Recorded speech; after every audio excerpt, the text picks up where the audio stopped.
Hello and welcome to They Think It's All Over, the follically obsessed sports quiz.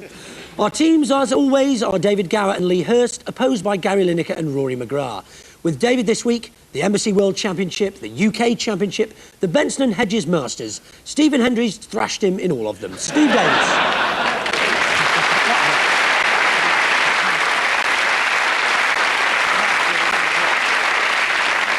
Gary's special guest is a broadcaster who proves that the early bird really does get the worm. She worked with Chris Evans for 3.5 years. Gaby Roslin.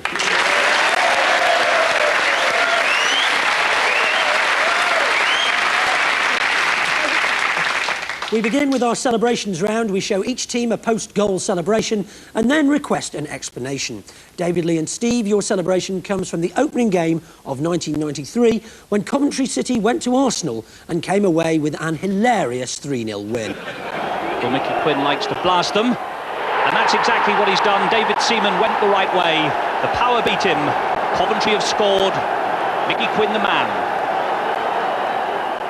Chunky, isn't he? Mickey Quinn? Yeah, he's a right fat git. Have you got something against sort of slightly overweight people? No, I just think it's sort of, from the point of view of taking the penalty, I suppose the sort of, the extra weight helps. I don't know. It's true, it's scientifically proven that he used to take, if he missed the ball, he would take the whole stadium out. It don't matter in your sport, though, does it? Fat blokes. In snooker, it don't really affect it unless you're in the crowd trying to watch. You know? Don't go along to any snooker tournaments yourself if you're thinking about it. Why? Well, the thought of you and Willie Thorne in the front row could be a plant into the top corner pocket, I think. How many hours a day do you practice in, Steve? I play a lot. I practice about sort of 6 or 7 hours a day. And you still get beat? That's quite tough. I'd cut down on that playing, right, you know, and have a bit of a social life, mate. That's why. Because, like, if you don't practice, you stand up and still get your arse kicked and go out for the evening, couldn't you? But anyway... So what do you think the celebrations were about, then? Well, hey, that's my job, shut it.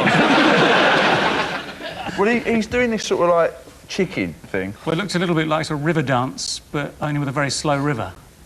Right. So, I know exactly what you mean, yeah, but so it's not right. I'll give you the points for chicken, I suppose. It's I mean, chicken. It was rather obvious. Can we have another... So we're halfway there? Or are you giving us the whole points? All of the points, yeah. So we can't have any more than all of them. Just to prove that you were right, here is Mick Quinn himself, still being marked by Tony Adams, with the inside story. Yeah, it was funny, really, because John Williams and I went to a fancy dress party prior to the close season, and it was a 70s theme. Well, we dressed up in our stacked heels, flares, big willow wore an afro, and halfway through the evening, the funky chicken came on.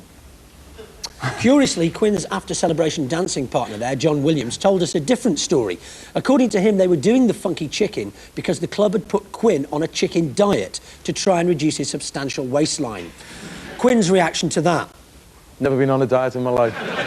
We'd never have guessed it, Mick. Actually, that pile of rubble in the background, you know, behind the goal there, that was George Graham's tax arrangement, apparently. Just thought I'd throw that in. Right. Do you want that bit cut out? Yeah, I do, yeah. Did you know that pile of rubble in the background? Yeah. That was my last gag. Yeah. Did you see that about Ron Atkinson's house getting burgled? Yep. By the way, the other week? Brilliant. Personally, no, his wife was she tied up for 14 hours or something. Yeah. That'll teach you to invite Frank Boff round for dinner, won't it? And how much jewellery... I was going to say, I didn't see the point in raiding Ron Atkinson's house when he wasn't there, because he wears all of his valuables. OK, Gary, Rory and Gaby, your goal comes from the all-important cup tie between Shrewsbury and Scunthorpe at Gay Meadow. Well, Shrewsbury have scored 11 in the previous round. They haven't managed one so far today. But here's possibly a chance. Richard Scott. Oh, that's a delightful lob. Richard Scott's done it for Shrewsbury. OK, Gary's side, what on earth was going on there? Are they all doing an impression of Mrs. Ron Atkinson trying to get to the phone?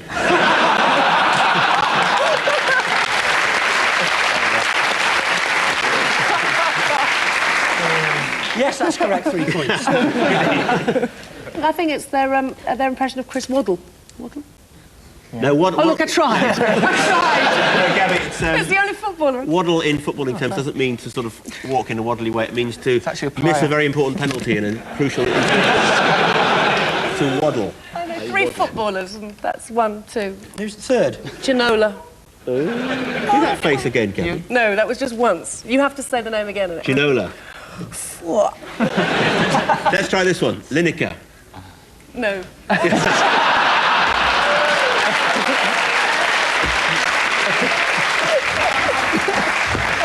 Let's try this one, Gaby. Peter Beardsley. You know what I have an urge to do? What's that? Tell Now you then. it is. Can I? Wash his hair. Just turn around. I was going to say there's something to grab hold of, isn't there? Just be careful of his toe, that's all. Yeah. Yeah, watch your high heels, Gaby. It's the only reason we haven't had the Duchess of York on. So, how about just for a moment, getting on with the game? Then they're walking with clenched buttocks, they play at Gay Meadow. Need I say more? Yes. I need to... Looking at that, though, I think they're all just penguins. You think they actually are penguins? No, I don't think she Their meant to say that. impression of penguins. There's a penguin There's a thing. difference between not knowing about sport and saying something just Penguins. really stupid. No, just see what you see, isn't it? Say So what you're you saying see. it's a sort of penguin thing? No, I think- 3 points to Gaby, absolutely correct. Well done. Fair enough. Yeah, let's see what the scorer Richard Scott has to say for himself. But the reason behind it was because he'd seen my photo in the local paper where I'd just sorted out a boot deal, and there was a big photo of me wearing a pair of boots which made them look about a size 20 on me. So I got a bit of stick, and they was calling me penguin and penguin feet or whatever. So I thought this would be the ideal time to have a little walk. Oh. Yeah. Famously at Shrewsbury, whenever the ball is kicked out of the ground, it's fetched by a man in a little boat, which is fine when it lands in the river, but it's a bit of a bugger when it lands on the bypass. So the scores at the end of that round are David's team with 3 and Gary's team with 3. We're back on the retakes this week.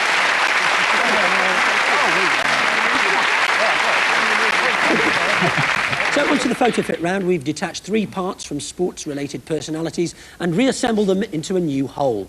David's team look at this and tell us who the bits once belonged to. A point for each one you get right.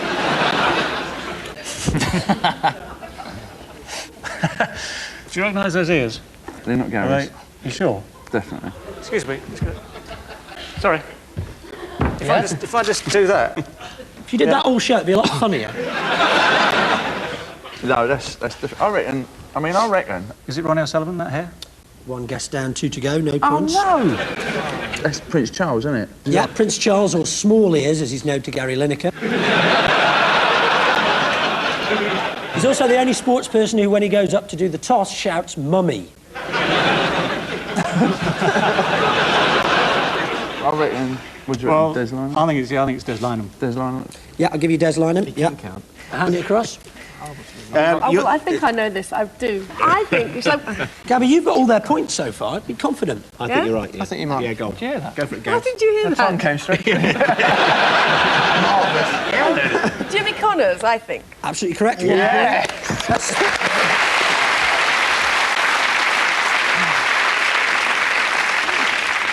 Jimmy Connors in the days when his girlfriend put a pudding bowl round his head before cutting his hair. Lee Hurst's girlfriend, of course, uses a thimble. So now Gary's team, if you'd like to unstitch this one. Oh dear. Oh dear. Lee says the thimble's not for his head. Is it the person that Lee Hurst beat in the final audition to replace the Andrex puppy? It's a sniffer dog on the way back from the Arsenal changing room.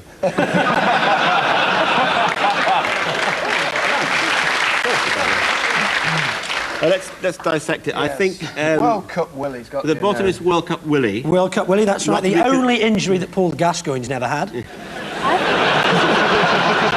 I think there's a dog in there somewhere. No problem. I think it's the American World Yes. Cup dog, which was called Striker. Absolutely correct. You got another one there. And it's the Russian bear from the Olympics. We need a name. I thought you might. His name was. Vladimir. Go. So It looks like Ronnie O'Sullivan. If you do that, you look like Bruce Lee. Let's split them up and have a look.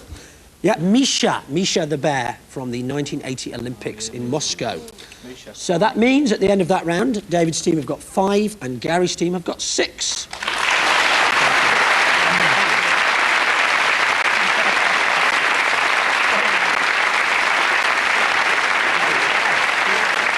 It's half-time now, and while we all schooled our tongues on Bovril, it's time to sit back and watch the teams give their all for no points at all. David's team, we'd like you to reenact the ill-fated Grand National of 1993, when the race was ruined by a false start. Welcome to the 1993 International Horse Hide-and-Seek Championships. This is rules are simple. Horses have to hide from everybody on the race course. One horse bins, but there they are. There's horses. They're out of the tournament. Well done. Good try. Never mind. Over to the stand side. Where's the horse? Where's the horse? There's a horse there! I feel such a fool. I should never have tried to hide that horse up my arse. I'm only a tiny man. I'm only tiny. Oh, look, there's another one. Sure, it's a horse. That's not a horse. That's a chap wearing a coat. Look, there you are. Are you a horse? No, I'm a man in a coat. No, are you sure? Yes, I brought it over there. Over there? Oh, now, this is really hurting. If I had a bum like Mick Quinn's, I could have made a whole stableful disappear by now. Now, quick, phone the minicab company. I just saw 4 horses getting into one. 4 horses in a cab? You fool, you can only get 2, and if they were this size... Now then, if I walk out of here really slowly, they might not realise I've got Shergar under this hat.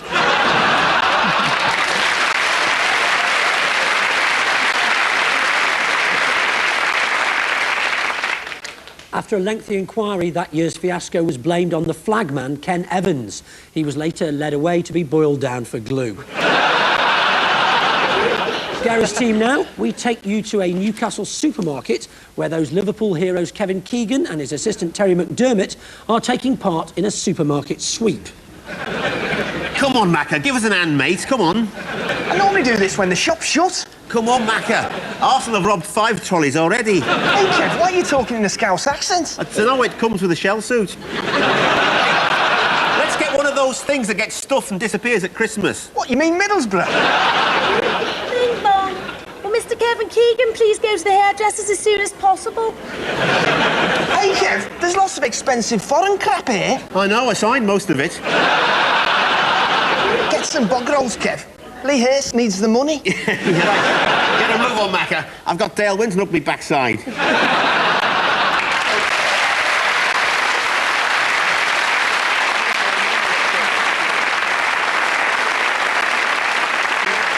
Apparently, the watching Geordies found that whole event a little bit confusing because nobody had actually backed a Ford Granada through the window first. So, it's back to the quiz now and our author round, in which the teams have to identify sportsmen from their words alone, as written in their autobiographies. David's team, can you work out who wrote this? The only thing I can remember about the match is Bill splitting his trousers when he was playing David and we were leading 6-4. What was worse, Bill doesn't wear any underwear. Normally, he has a very wide stance, but when he was shooting a blue into the middle pocket, I could see he was standing with his feet all wrong, trying to squeeze his cheeks together. Bill Werbenick. Big, fat Bill Werbenick. I think it was down to the amount of alcohol he used to drink during the matches and in practice, up to about 24 pints of lager per session, per match, possibly. What was the story behind the lager? Well, quite seriously, he said he had a hereditary nervous complaint that the doctor had diagnosed. It was either beta blockers or alcohol at a steady intake, and he decided on both. So he drank 24 pints of lager to make his hands stop shaking? Yes. But his legs gave way. How did he carry them from the bar? His legs. That's the sort of doctor my dad would like, you know what I mean? Oh, I've got a cold. You want 10 pints of lager? He went back to Canada because we introduced drug testing into snooker. God knows why, but we did. And he couldn't take beta blockers, and that's a serious story. Really? That's very interesting. Very interesting. Leave it. There's not many people know that. Steve, you know when you're playing snooker, right, and you're like, you know, like the other geezer, he's a bit ahead. What, and I lose? No, perhaps you might make a surge in recovery. Yeah? Highly unlikely, but let's carry on.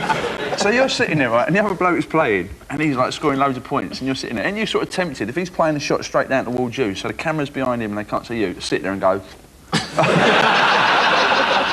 know, put him off a bit, do you know what I mean? And if anybody says anything, you say, no, it's chalk. Chalk, mate, that's all. You do that. Poor Steve, he's sitting there, right? He's taking a beating, and there's nothing, you just got to take the punishment, haven't you? You can't hide, no, and... well, why would you want to? It'd be quite funny if you did, wouldn't it? If you'd hidden, like they could say, Stephen Hendry, break of 35. Perhaps that's what Bill did in the end. The book was written by Cliff Thorburn. Is the correct answer. Is that the only copy? Bill Werbeneck, incidentally, is a Canadian so fat that his left buttock is in a different time zone from his other one. Picture of Bill. Thanks very much, Steve. Trying to be helpful. As Steve has proved, no one actually knows what happened to Werbeneck or his underpants, but there was a curious incident in that year's round-the-world yacht race when one of the boats had a sail with a rather suspicious skid mark. So, Gary, Rory and Gaby, whose words of wisdom are these? I wait, and my patience is rewarded. Further down the list is a girl I can afford. She's quite good-looking, too. One leg is a bit wonky, but I don't mind that. When I get her home, I may be able to sort that out. I put in my bid, and a sale is made. It's the same with horses.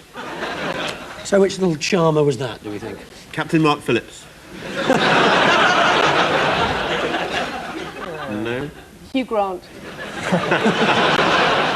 You know Hugh Grant then, Gaby? Gaby? Call me Gaby. Sorry, I love you, Gaby. So that's why I came here today, just to hear that. Would you consider going out with an alien? Is it How I Met Jane Torville by Christopher Dean?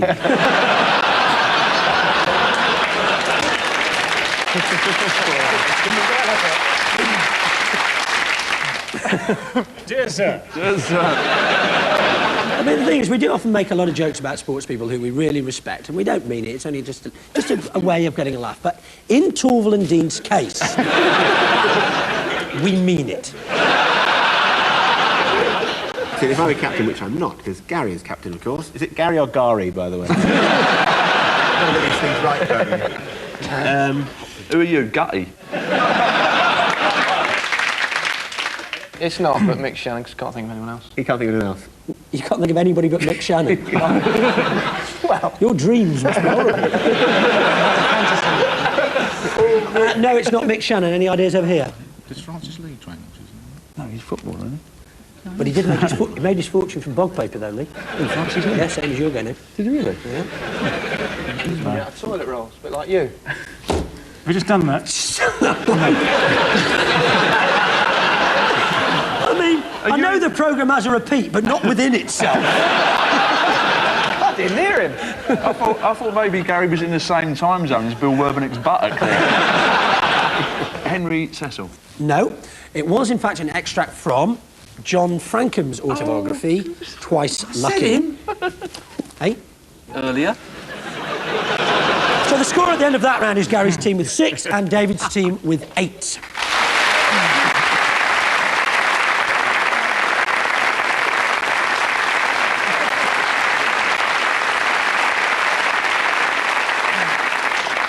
In our next round, the teams have a chance to molest a stranger without fear of arrest. David and Lee, you're first, if you'd like to come round to the front. Their task is to identify a sporting personality.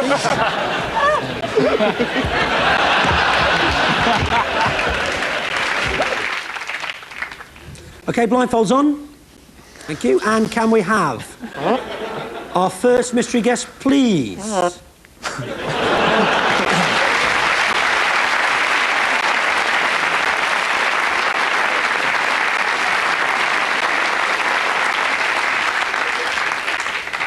OK, your 90 seconds start now. Yeah. Oh, wait. Wait. Oh, God. Is it Rory McGraw? I'll give you a clue. He's either very, very well behaved or dead. I'm going to tell you one thing. Yeah? Hold it. Hang on. Yeah, right. It's, it's him. Well, thank God you checked that out. I was just about to say... It will react to two commands, stay or decompose. Not too many clues, apart from the fact it's got a muzzle on. Well, and it's a sports quiz. I'm sorry, if this is a greyhound, it's shit. It's only got one leg in the front. I think I've lost money on this dog. Well done, Lee. It is indeed Hoppy the Greyhound. No, it isn't round. We want the name. Come on, it's very famous. You've got 5 seconds. Sally Regan, Bog, Mick the Miller. Mick the Miller, well done. 3 points.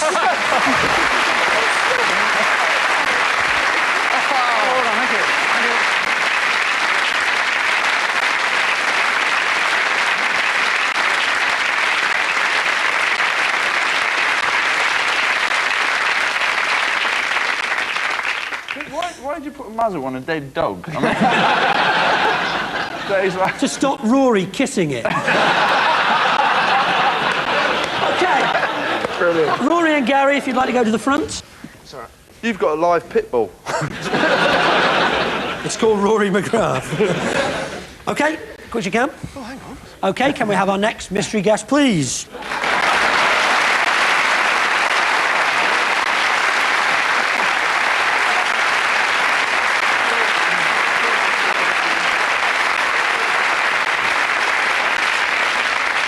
OK, your 90 seconds start now.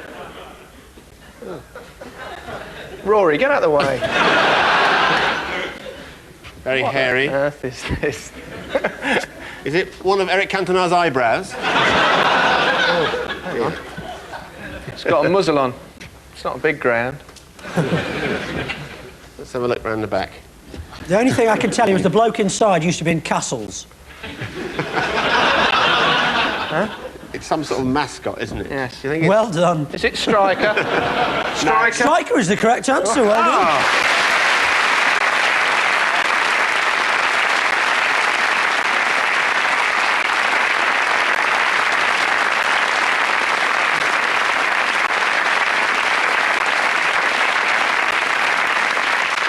Well, the score at the end of that round is Gary's team with 9 and David's team with 11.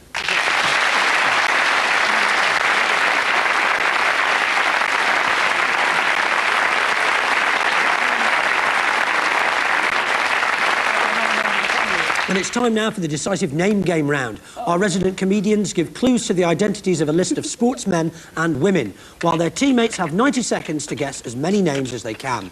Remember, no rhyming and no passing. The winning team goes first, which at the moment is David's team. I'm not used to that. Yeah, can you pass that down to Lee, please, Steve? Thank you. And your 90 seconds start now. Wrestler, fat bloke, my dad. Big Daddy. Correct. Boxer, lisp, but not Eubank. Not Eubank. Yeah, the other Tyson. one. No, the other one. There's 3? Yeah. Middleweight, super middleweight. Nigel Benn. Correct. Oh, thank you. Scouse footballer, his second name is really quick and he plays, he's got a tash and he scores a lot. But Ian Rush. Correct. Snooker player, he probably beat you at some point. Dracula. Joke, Ray Reardon. The person who made up the rules of boxing, not Don King.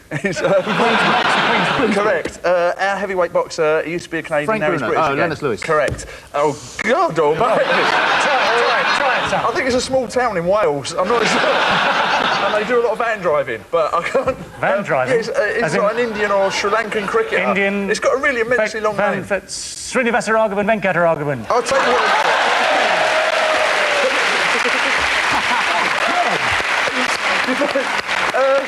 It's a Brazilian footballer and you phone him up to get the time. 1, 2, 3. No!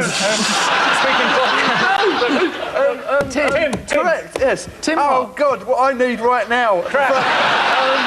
He's another Indian cricketer and he's very relaxed and chilled out sort of bloke. Relaxed, chilled, yeah. What you take to stop yourself having a poos? What's that stuff? You take a... Krishnan. Very good.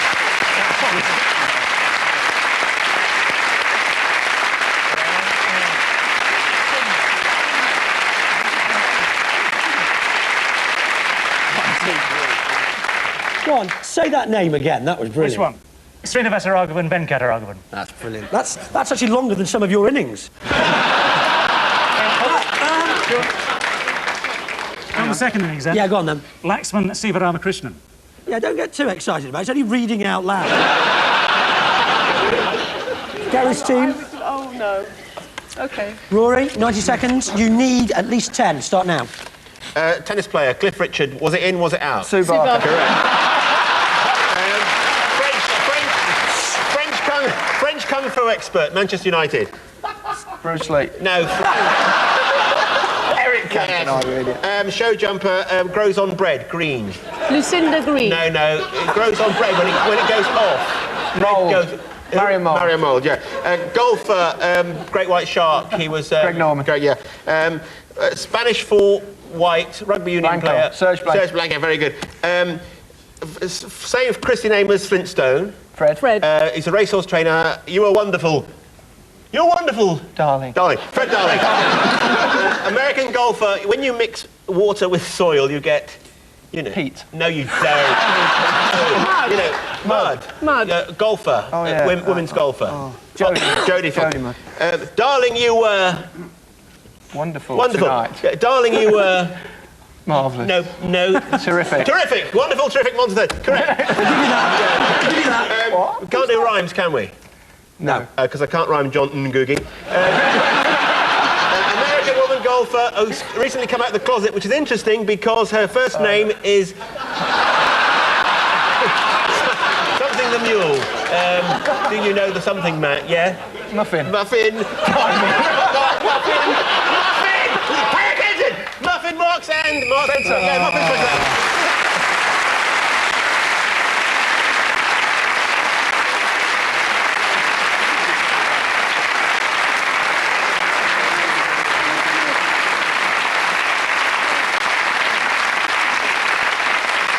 You did so well, I'm going to give you an extra point, I think. I'm totally lost on terrific and wonderful. Who was that?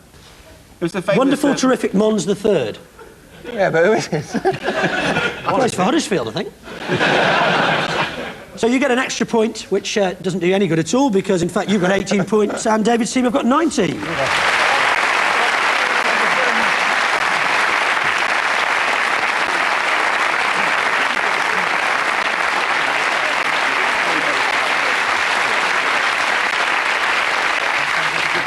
And our thanks to David Gower, Lee Hurst and Steve Davis, and Gary Lineker, Rory McGrath and Gaby Roslin.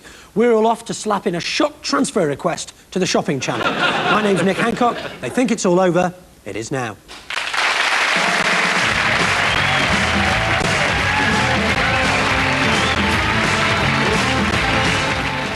Creating a curvaceous centrefold film comedy, Weird Science, next on BBC One.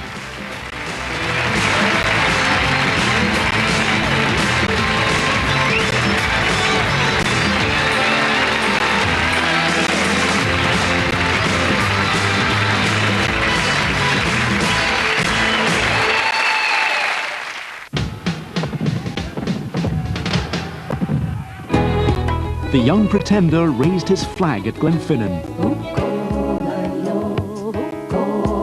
Now BBC Scotland remembers the 45.